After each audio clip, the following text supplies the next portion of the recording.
अस्सलाम वालेकुम, welcome back to my channel. जी नाज़रीन, आज की वीडियो में हम आपके साथ डकी बाई और रूप चतोई की मेहंदी की खूबसूरत सी तस्वीर और वीडियोस शेयर करेंगे। डकी बाई की मेहंदी पर बहुत से नामवर यूट्यूबर्स ने शिरकत की। इनकी शादी की मुकम्मल डिटेल्स हम आपको आज की इस वीडियो में बताएंगे, लेकिन इससे पहले आप सबसे गुजारिश है वीडियो को एंड तक लास्ट में देखिएगा। वीडियो को लाइक कर दें, मेरे चैनल को सब्सक्राइब कर दें।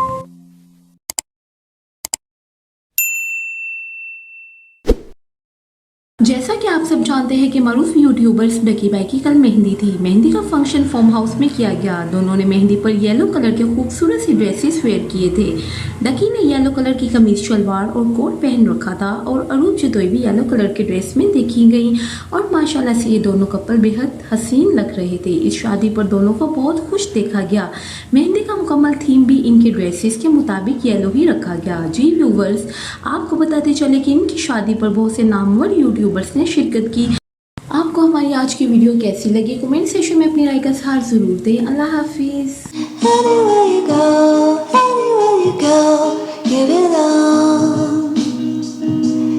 Anywhere you say